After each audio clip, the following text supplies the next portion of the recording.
out here, out here, out here. Straight up Cali, let's go.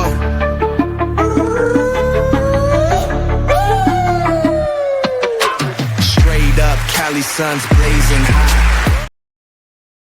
Greetings, good people. Welcome to another episode of Leaders and Learners, where we all know that the best leaders are lifetime learners. And I'm super excited about the guest that we have today because we've been in contact for a while and I got to, I would say, preview his book. So let me tell you, what if the road to the big leagues ran through Tokyo? Today on Leaders and Learners, I am joined by Aaron Fischman, author of A Baseball Gaijin. I hope I'm saying that right. Chasing a Dream to Japan and Back. A 2024 Casey Award finalist. This author is just amazing. And he has a love for the game that allowed for him to go deep inside the story of a major league player. Aaron takes us deep into the world of professional baseball, chronicling Tony Barnette's unconventional and emotional journey from Arizona to Japan and ultimately to the major leagues, MLB. From culture chasing to comebacks, this episode is it's more than just about baseball. It is a story of resilience. It is a story of risk and rewriting the rules on how you get to your goals. So without further ado, Aaron, welcome to the show. Thanks so much.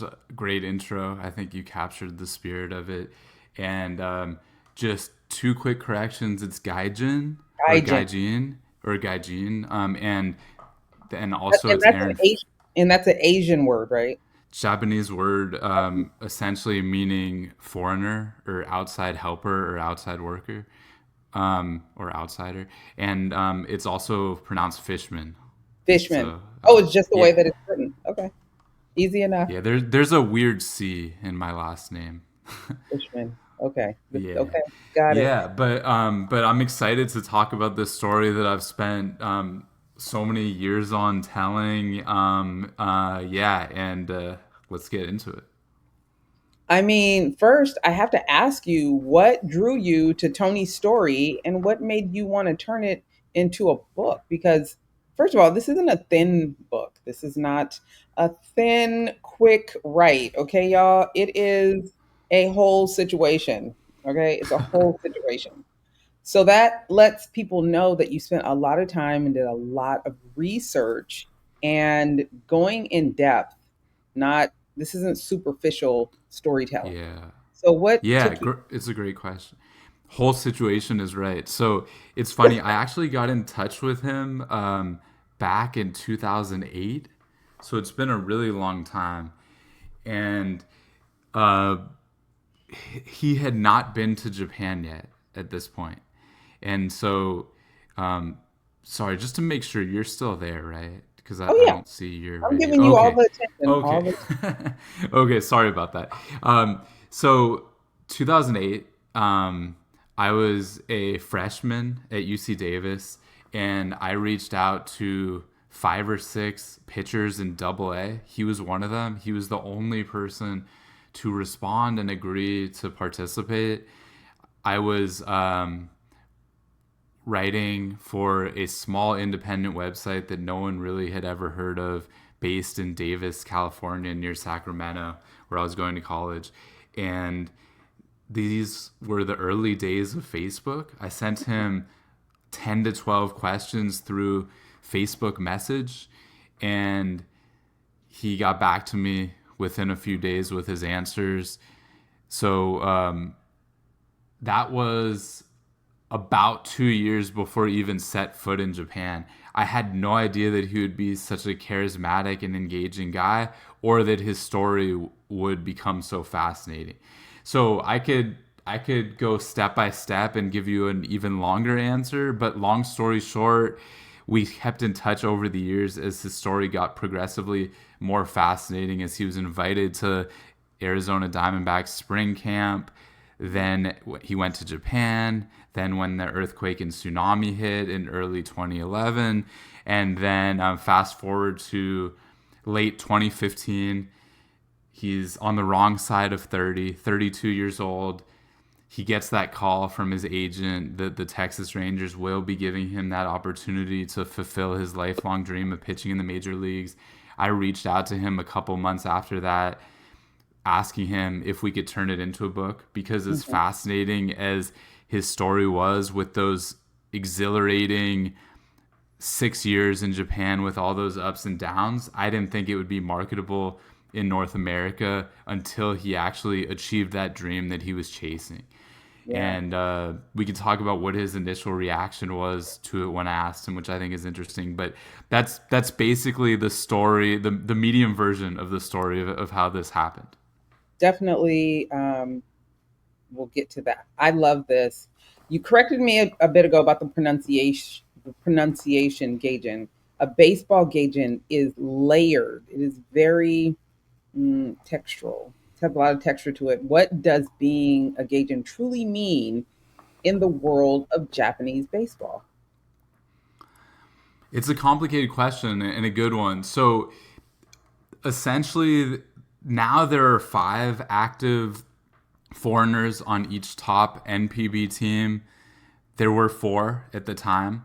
So by virtue of there being only a maximum of 4 at any given time on a top team roster, you tend to bond a lot closer with your fellow Gaijin than you do with the Japanese players. And that's not because they're not welcoming. Tony's Japanese teammates and coaches and his interpreter, and I'd like to talk about the interpreter a little bit later, all of them were incredibly welcoming, and they wouldn't have been able to he wouldn't have been able to adapt and accommodate to the culture as well as he did if they weren't. But by virtue of you being an outsider like your fellow outsiders, there's just something a little different or other about you, and that tends to bond the foreigners together. To get more directly at your question, there's differences from a Western culture, Western perspective. One of them is the individual is more highlighted in our Western culture, whereas it's a lot more collectivistic in Japan and Asia more broadly, where if you're doing things as an individual to detract from the team or the broader community, and that could disrupt the so-called wa, which is basically group harmony, then you're going to be called out on it. So the Gaijin, essentially, from what I gathered from talking with them, they come from a certain place, obviously, as we all do. Their heritage, their upbringing, their experiences are important to them. They shape the people that they are when they come to Japan. But in order to be successful in Japan and stay there for a long period of time, as Tony was able to do, and Aaron Guile, his teammate, who talked about it with me too at great length, they had to be open to new experiences, to adapting, and to not being so set in their ways. And so that flexibility was so important and critical to his success. What did I read? Go Fujisawa. Okay, so yeah. Go Fujisawa. Tell me the role of Go Fujisawa and how important was that interpreter-player relationship to Tony's success? Critical. I'm glad you brought it up. I'm pretty sure this is the earliest we've talked about Go in any of my interviews, and that makes me feel good because he's so important to the story. And naturally, as a Westerner, a white guy from California, who speaks English and not Japanese, my story is focused more on the foreigners, the Gaijin, but wow, was Go Fujisawa important. So he was the same age as Tony Barnette. They were in their first years in their new roles at the same time. So Go had never been a full-time interpreter. Tony had never been playing in Japan. And in Mm. 2010, they're both doing that for the first time. So they're learning and growing in their roles together. Like I said, same age. They like similar music. They both liked rock. They inherently trusted each other. So Go, and this is one of my favorite parts about their relationship, would not always accurately translate everything that Tony was saying so as not to get him in trouble. If Tony Wait, what? was losing his temper. So So he not wouldn't always. say everything He if he would was temper he like, would kind of like soften the wow, edges cuz Tony is a wow. fiery competitor Hmm. and sometimes can use colorful language as a lot of pro Really? athletes tend to do. And not that that happened a lot, but that endeared him to Tony and helped Absolutely. Tony even trust him even more. Because, like I said, if you are calling attention to yourself, especially in a negative light, then that will turn off your organization in a hurry over there. And so that's one of the things. It was a little thing, but important that helped them grow closer together. But also, um,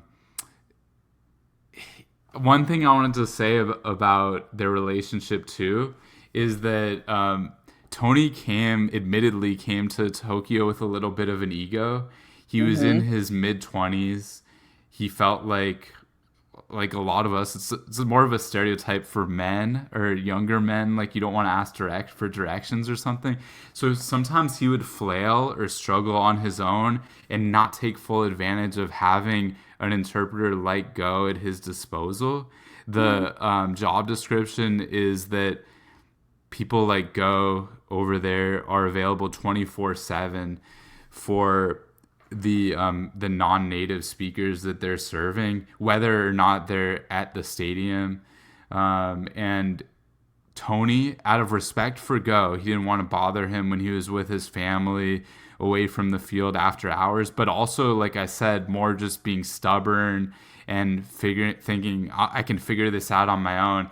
He didn't always take advantage of what Go could do for him.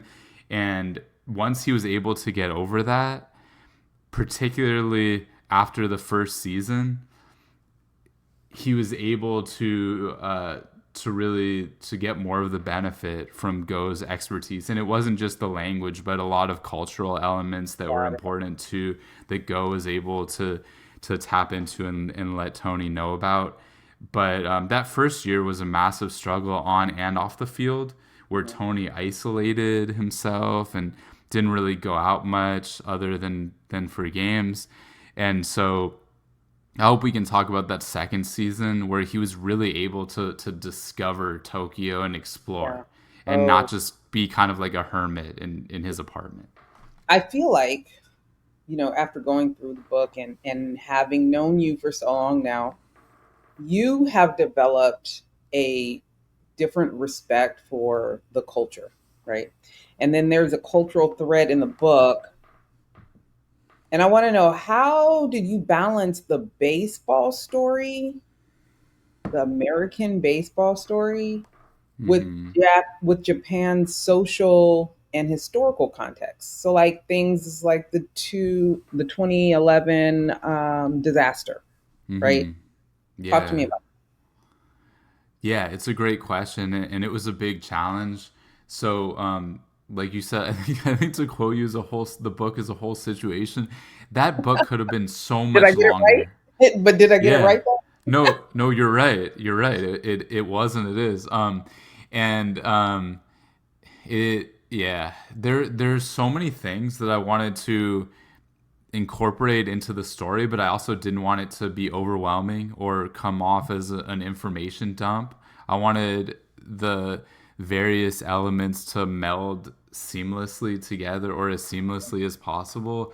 I also was very cognizant of my audience, and it was kind of, I thought of it as a dual audience where it was the baseball diehards and just people who don't Yeah. necessarily love baseball so much or even sports, Who are those but people? Like, may who does not love baseball? Who are those people? Oh my God. there are some apparently I've come across, but But everyone has faced adversity and has to be resilient to overcome it. A lot of people have been strangers in a foreign land where they feel isolated and they don't know what to do or how to adapt, and it's difficult for them to see a path forward. And there are many people who have ambitious goals but don't really know how to achieve them, or have setbacks that they've suffered, like for instance Tony's pretty terrible first year in Japan on the field, where he was demoted multiple times to their minor league level and had to play day games in a remote rural town in front of sometimes dozens of fans, and in the scorching heat, and just he had to summon the motivation and the sheer willpower to not feel sorry for himself and actually dig himself out of the situation, as opposed to blaming someone else or just giving up. And so I wanted it to resonate with people who aren't necessarily just baseball diehards, even though they're not my favorite people, the non-baseball diehards. But so the earthquake and tsunami, those two chapters, I think was one prime way for me to do that, and it was something that I never considered not doing. Obviously how much I love baseball and sports, but in a vacuum, it's just a game. It's what sports can do for people and society, like in recovering from the earthquake and tsunami. There was a fascinating thread, at least to me, about when to return to play. That's focused on it in those chapters, and it reminded me of 9/11 in the U.S. Returning to the Major League Baseball season, and there were those moments with the New York Mets and the New York Yankees that just became iconic. But there was this balance between how quickly do you return? Does that cheapen the lives lost and everything that happened by returning too quickly? But then on the other side of the coin, it allows people suffering from tremendous tragedy to kind of have a distraction from their everyday suffering, and then other things like the Japanese women's team in the World Cup upsetting the Americans, another example of sports inspiring a grieving nation. And so I think that's really cool. And then it also shows a glimpse of things like the people of Japan protesting nuclear power, given the nuclear disaster in Fukushima, and all kinds of things. But I know this is a very long answer, but I do also want to touch on very briefly one of my favorite pieces of feedback about the book was someone who interviewed me, his name is Stan Marketich. He said that I created a community of foreigners, and that made me feel really great to hear, because I didn't only want this to be a biography about one professional baseball player. So for that reason, I also followed the stories of the British English language blogger, for instance, named David Watkins, or the Canadian sports writer Rob Small, or like I said, we talked about the interpreter Go Fujisawa. Just a lot of these people who are not the main focus of the story, or even pro athletes themselves, but they also have inspiring stories to tell, where they have something that they've had to overcome, and throughout the narrative they're able to grow. So that's an extremely long way of trying to explain how I didn't make it only a sports story. I love that. And what I appreciate most about that is the humanity in which you showed each person. Like, everyone was dealing with something, whether it was Go trying to deal with this dude from another place, but he liked him, but he knew he was a little different, but he liked him, and Yeah. the interpreters, the people from other places. There are players here that play in strange places that make them feel like foreigners in their own country, you know? Yeah. No, When you exactly. take someone, a player that gets drafted from Los Angeles or San Francisco, and they get drafted, but they have to train and play in the lower levels in Arkansas somewhere, you know what I'm saying? Like, Yeah. It's a that's a huge culture little shock. right. So it does Yeah. translate even to those that don't go out of the country because we have places here that are culturally different.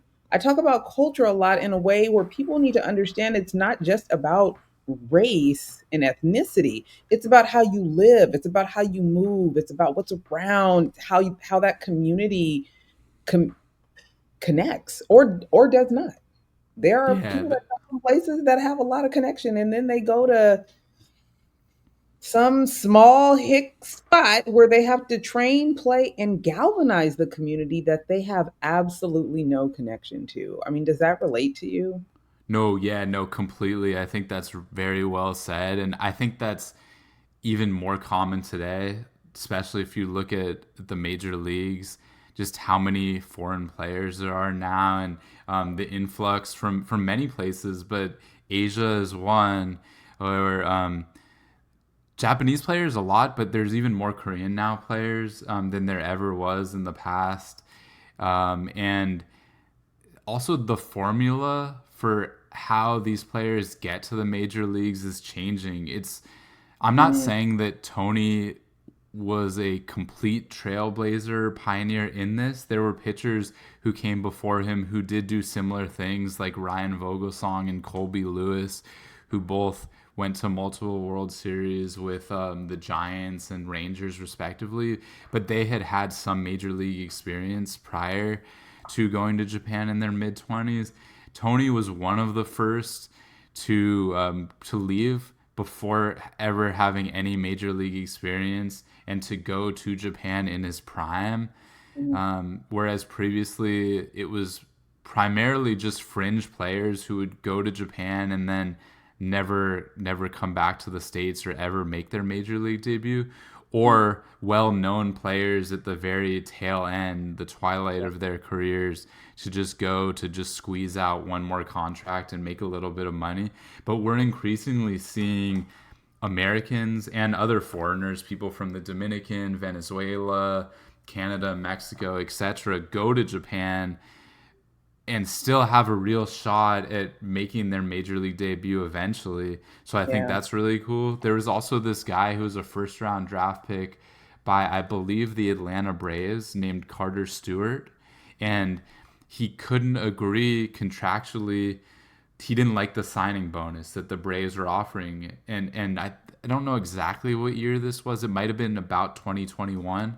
But he said, I'll just go to Japan. And he's had a decent career there. It started off a little bit slow, but I think that's really cool that it happens in other sports too. This is a little bit of a tangent, but LaMelo Ball, he Yeah. went to Lithuania, as you probably remember. Yep. Um, and I feel like it's becoming more common across sports, Yep. and you have to. I can't even imagine doing that as a teenager. But for Tony, it was still a big culture shock because he had had virtually no international travel experience at the time, other than tournaments in Mexico and Canada. And so, Aaron Guile, his mentor, whom I've talked about a little bit, who spent 5 years with the Royals and Yankees, Yeah. he gave me some tremendous insight on this. He would just always talk about how humble and open and flexible you have to be to go there, especially for him because he had had a solid major league career. And then all of a sudden, these organizations in Japan are telling you, this is how we practice. It's completely different from anything you've ever known. You have to change your way of life, your way of working. And that's why extremely talented players go over there and they don't succeed because they don't have the mindset or the openness to be willing to adapt. It's not only the ability on the field or on the court that matters, I've learned. What do you think could better prepare these athletes for this culture shift? And that also goes to, young athletes that might also go to college in a place that's unfamiliar to them. Like when I went to Grambling University in Louisiana, and I'm from the Bay Area, I was had a culture shock. And I was like, this is I the can United imagine. States. Oh my God. Yeah. Yeah, I think researching is one thing that can really help. It just learning about different cultures, but nothing can replicate actually being there.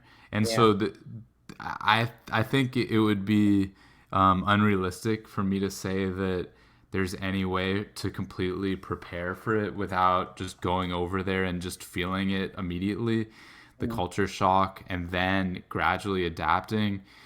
But And I think there are things.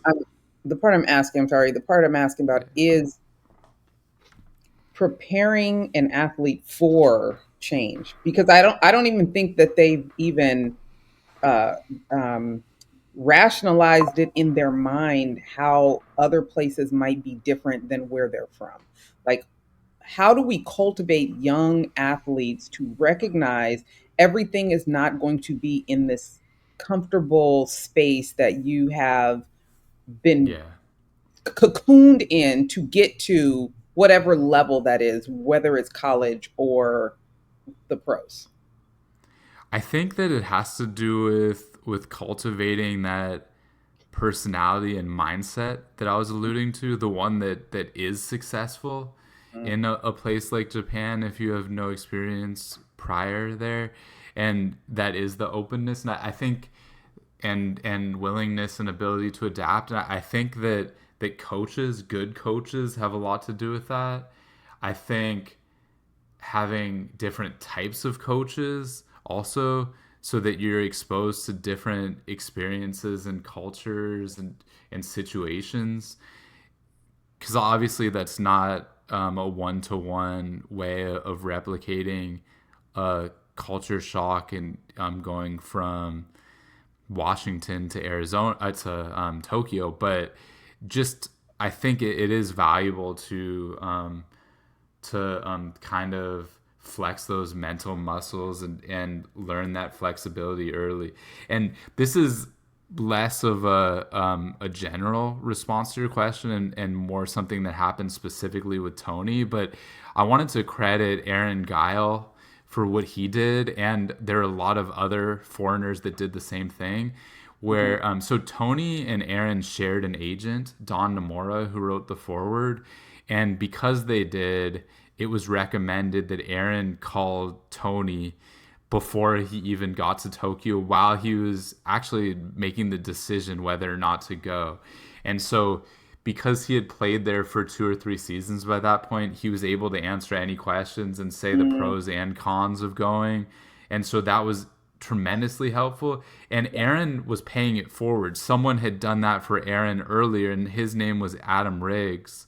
Alex Cabrera also helped him too, but and so it's kind of like a chain of people helping others. And now Tony pays it forward in that Tony and Aaron Guile are scouts based in Arizona who work for that same Japanese team, and so they're not only identifying foreign players, or I should say non-Japanese players who might be good fits for playing in Japan, but also they make themselves available to talk to anyone to see if it could be the right fit for them when they are ultimately considering going. So it really helps to have people who have that experience before. That's big. I know we touched on it, but talk about season two in that transition. Yeah, he was a starting pitcher his entire first season, and before season two, his team transitioned him into the bullpen as a relief pitcher, Mhm. and um, he had the struggles. Season one, he couldn't find the strike zone as well, and so if you look at his statistics Ks to walks and just number of walks. It was a lot worse the first year, and then once he was able to find his control, that really helped. But that's another mindset adjustment, just like we were talking to, that he had to make going into the bullpen. He has a quote in the book saying that his dad would always tell him that a starting pitcher is just a failed starter. Or sorry, I said that wrong, but a relief pitcher is a failed starter. What? And so it was like a hit to his pride that, does that mean I failed as a starting pitcher? But he had to make himself humble at that point and be at the disposal of the Swallows, his organization, because he didn't do well that first year. And another humbling thing was that, so let me go back for a second. So a Korean pitcher failed his physical, and that was the only reason why Tony was brought back. The Yakult Swallows had used up their full allotment of foreign players at that point, and they weren't going to sign any other foreigners or foreign pitchers. And because this Korean pitcher failed his physical, and even though Tony was not great on the mound, he largely behaved himself off the field. He was professional and just a great guy to be around on and off the field. So the team decided to bring him back, but they slashed his salary in half. Wow. So instead of making $500,000 a year, he was making $250,000, which still isn't bad for most of us, but that was definitely humbling, and his pride took a hit. But speaking about the culture change, he had to adjust his mindset. As a relief pitcher, you're no longer pacing yourself throughout a game. He would say that he could throw as hard as humanly possible at times, instead of pacing himself to get through 5, 6, 7 innings. Mm-hmm. He also developed a cutter and splitter. And so going to the bullpen, developing those pitches that became extremely difficult to hit, and just the routine of it all, which routine can be really powerful. I know in my life it's really important, especially when I'm off my routine. I can tell and notice the difference. And he spoke about routine so much. It's totally different where instead of pitching every fifth day, you're pitching. You have to be ready every single day. So he ended up having a very particular routine for when he woke up, when he'd stretch, when he'd throw, and when he'd go from the dugout to the clubhouse to the dugout to the bullpen, all this. But yeah, it changed his career going to the bullpen. Ultimately became a dominant closer in 2012 and 2015. Suffered major injuries the 2 years in between. And then when he went to the Rangers, he was also in the bullpen, but as a long and middle reliever as opposed to a closer. So I thought that was fascinating. He never went back to being a starting pitcher, even though throughout the minor leagues, he had been exclusively a starting pitcher and also much of college. Crazy. Oh, wow. But that's also, the second season is also when he started to kind of flourish in the culture, right? Yeah. I was getting so baseball heavy in that last answer. I enjoy it, so go on. Yeah, I actually like talking more about the culture stuff though. But yeah, so that's my favorite part of the book. Are those midnight bike rides to the Imperial Palace with Hillary, his longtime girlfriend and ultimate wife. He would decompress that way. Some players, he has a cool quote about this, like to go out or drink or party or whatever they do. He would do that to decompress, because even if things are going well, it is very stressful having to perform day in and day out for a living.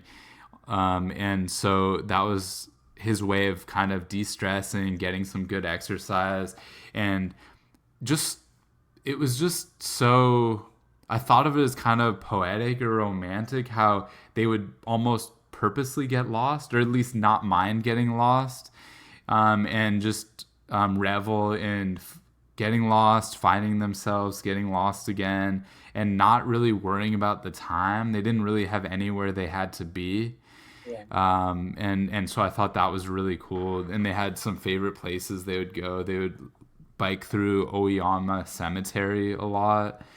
I talked about this recently. One of my favorite parts about Tokyo is the balance between the urban setting and just how beautiful the nature is and how expansive the parks are, and the cherry blossom flowers and everything.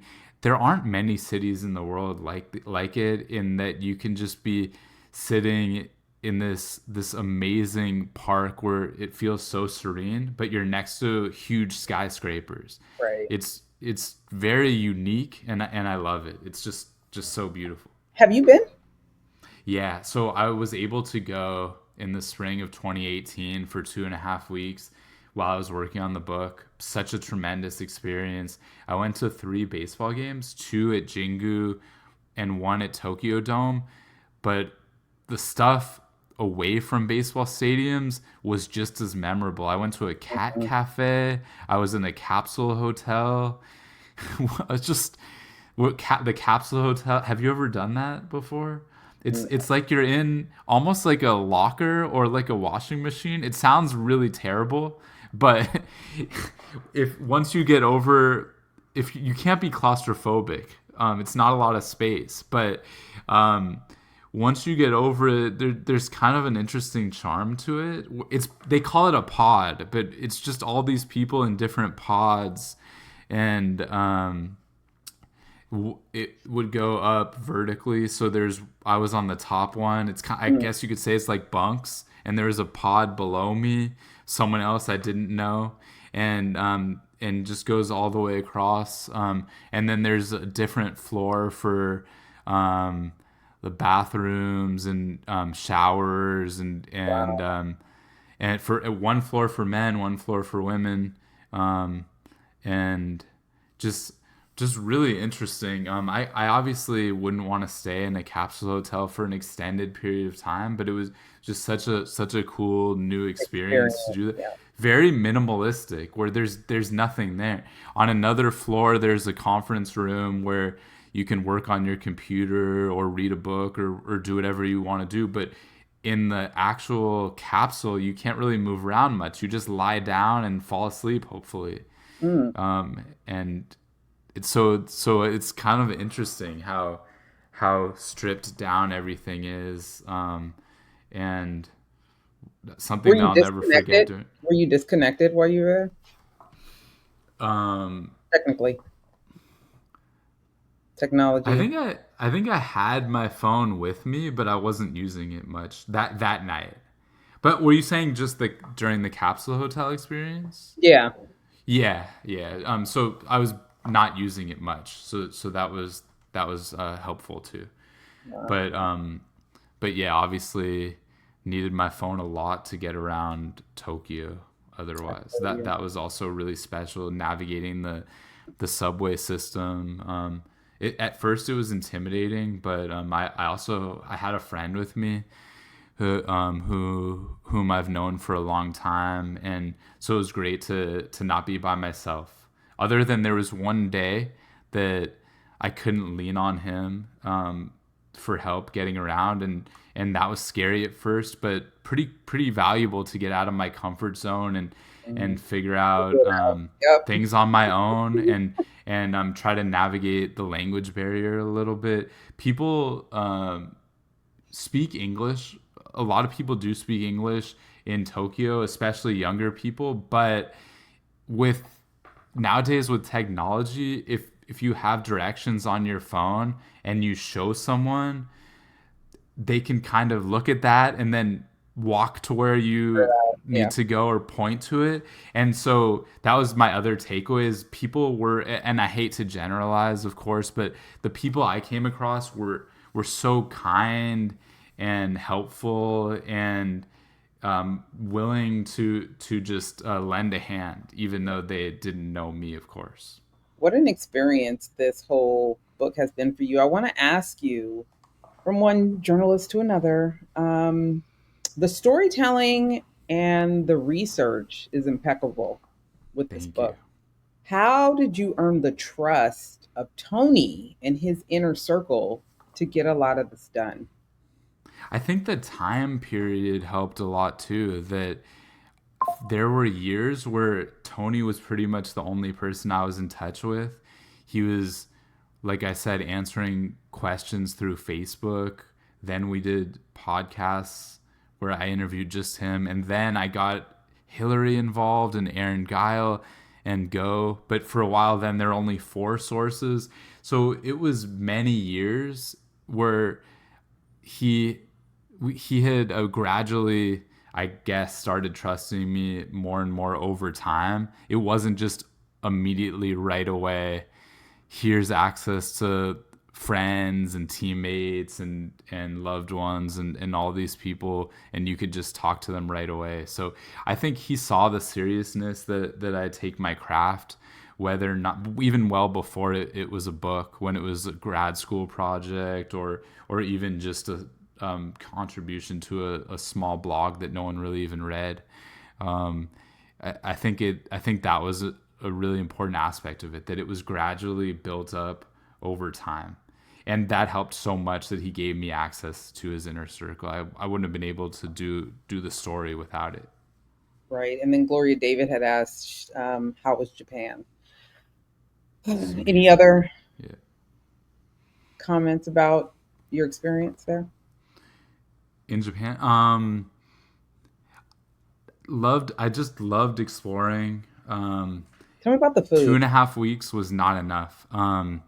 And I was in all different parts of Tokyo. Yeah, the food was really good.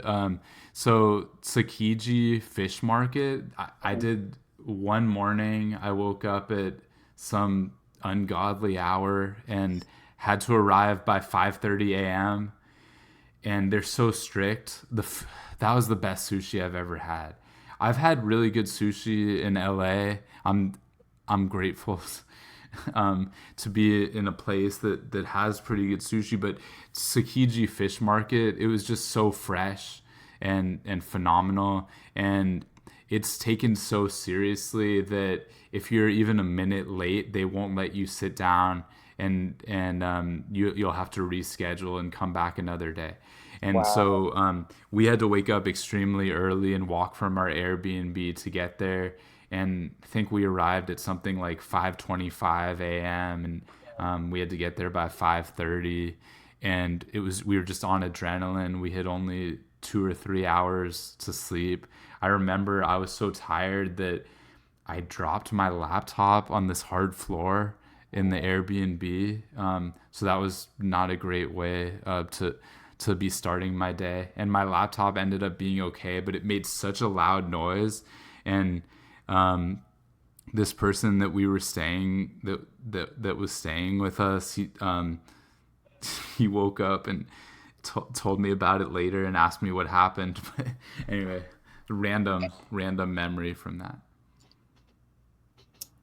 I There think was other really good food too, but I could go on and on. But yeah, it's food from vending, where you can order from vending machines, basically, where you get your receipt, come out of the machine, and then you hand it to someone behind the counter, and then they cook your food. It's kind of interesting. But I had so many different types of food, and it was all amazing. One last one, sorry. Okonomiyaki, I think, is kind of underrated. Not a lot of people know about it. They're basically pancakes, and they can be sweet or savory. There's a place in Los Angeles and Little Tokyo that I've gone that's really good. But David Watkins took my friend Jonathan and me to this okonomiyaki place that was it was pretty hidden. It was in a basement. And I love places like that where they're hidden gems and you wouldn't necessarily know where to find them unless some person who's knowledgeable about it, a local, or you get some type of tip about it. And I think that was second to the fresh sushi from Tsukiji Fish Market. I think that was my second favorite meal there, and I have not had okonomiyaki like that since. That was that good. I highly Mm, recommend trying that. sounds like a very enticing visit. It needs to Yes. happen. It needs to happen. So, Gloria, I hope that helped. What's next for you, Aaron? What's next? I want to write a second book, and there's not really a lot of detail that I can share about it, especially because it's in the early stages. But I am an identical twin. I have no other siblings, so so naturally I'm pretty close with my brother Joshua. He does PR for the LA Sparks, so we both work in sports and writing. But drawing from my experience as an identical twin, I want to write a sports book that does that. And I know that's kind of a vague teaser, but I don't really know more at this point other than that.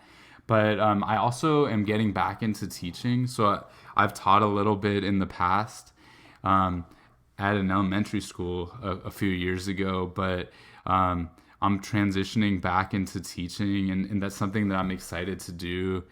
Um, I want to help in that way, work with kids.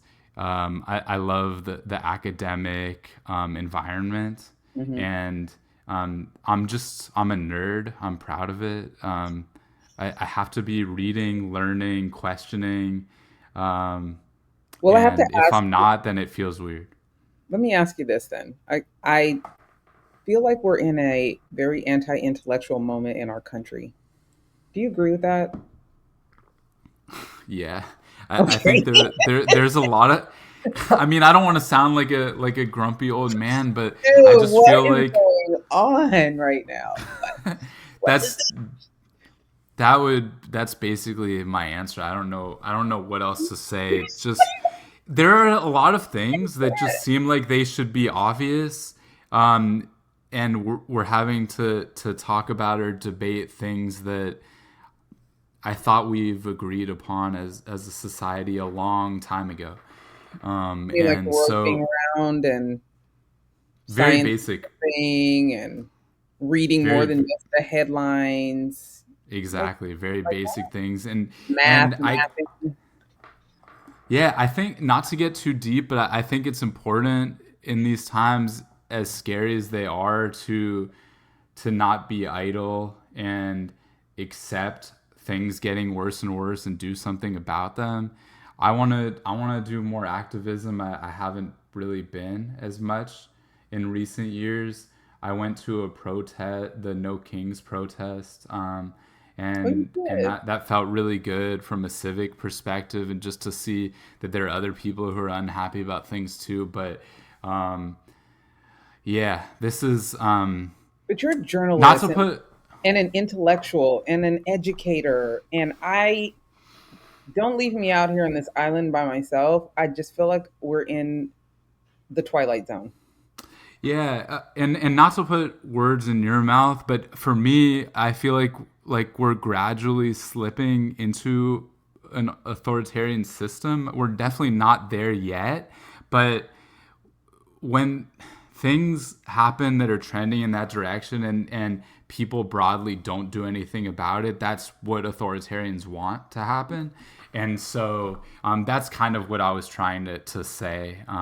Hopefully it made some sense. That I just hope that people get off the sidelines, people who may not necessarily know much about politics or journalism in typical times. I hope that more people can become aware of what's happening and actually lend their voice, because there's power in numbers, and we have so much more power than we think we do, even when it gets really bleak. It will get more bleak if we give up that power that we have. I appreciate that. I appreciate that. I appreciate you for being here. Share with the people how they can continue to follow your journey, possibly support your new book and the one that you have out right now. So I am on Instagram, Blue Sky, and the site formerly known as Twitter. Also Facebook.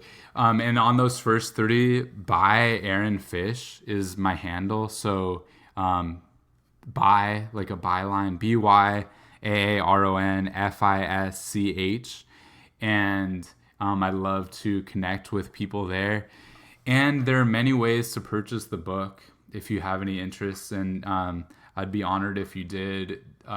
Amazon. If you search on Amazon, A Baseball Gaijin, or Chasing a Dream to Japan and Back, that's the subtitle. It's also on bookshop.org, which is a better cause than Amazon, that goes to independent booksellers. It sometimes is a couple dollars more expensive. And those are the two main ways to buy the book. And if you ask your local bookstore, especially if it's a chain like Barnes and Noble, they may not have it in stock, but they They can should be get it. able to order it for you. Um, yeah, and that's one thing about this book is that I've loved getting the tremendous feedback from readers or organizations on it, but because of the niche nature of it, it's been a little bit difficult in spreading the word. And so anytime I get an opportunity to talk about it in detail, I am just so grateful. Thank you so much for this opportunity. As you could tell, I'm very passionate about it. It's been such a huge central part of my life, really integral, and something, this journey that not only was Tony's journey, but it was my journey too in my life. And it's something that I'll never forget, even if I don't write another book again. Just Aaron, how something long have we been incredible. connected? How long have we been connected now? I don't even That's a good remember. question. It's been like It's been a forever. while. I'm trying to think. Maybe, wow. I Was it maybe before since COVID? 2017. I think it was well before COVID. Yeah, I think Maybe not so. not 17. That's wrong. Maybe 2019, Yeah, I 2018, can't 19. remember, but it's It's been been a a long while. time. It has, and Yeah, and I've enjoyed watching you bring this to reality. I've thank you. watched you push through walls and barriers and your own writing blocks and publishing situation. Like, man, writing a book is hard, and it really Yeah. bothers me that we're in this moment where reading is like something people don't do anymore, because there are people like us that put these words, thoughts, emotions in between two covers, and the work that goes into the cover, Yeah. all I the know. things. I just think you did such a marvelous job, and I applaud you on your own tenacity and resilience in getting this done. So I just wanted you Thank you to so know much. it's been I incredible watching you.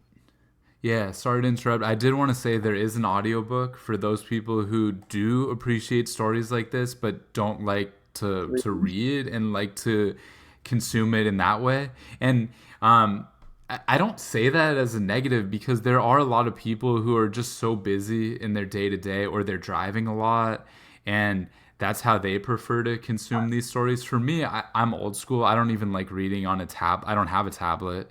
I don't like ebooks. I like the physical book where you're feeling the pages and you can smell the book and all that.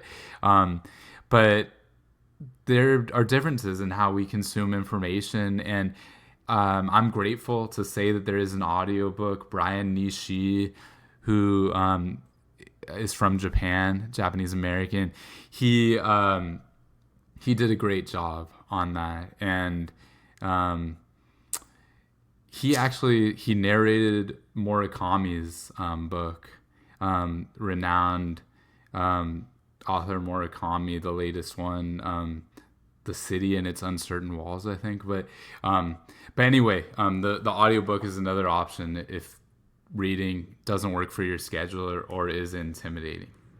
Yeah. Well, I've shown you guys the book plenty of times. I want you to go out and get it, read it, audiobook, whatever the case. If you're not a baseball fan and you just like a good story, it's there for you with the research, with the opportunities to learn and grow. That's what we are here for, leaders and learners. We lead, but we also learn. Every day you leave me, you learn something. So today, Aaron, again, I just want to thank you for being here, and please keep in touch. I will. The pleasure is all mine. Thanks so much. Great show. I love Absolutely. it. Thank Hey, thanks for showing up to the podcast where we all know that the best leaders are lifetime learners. When you get a sec, take a moment, leave a comment. What do you think about today's episode? And share it with someone that you know could use the gems that were dropped today. Follow and subscribe. You don't want to miss who's coming up next. You never know who could show up here and what they could say. For your professional needs, marketing, PR, communications, and leadership, make sure you follow us on all social media platforms at Sand and Shores, or hit us up at sandandshores.com. Again, thanks so much for showing up. We appreciate you, and we'll see you soon.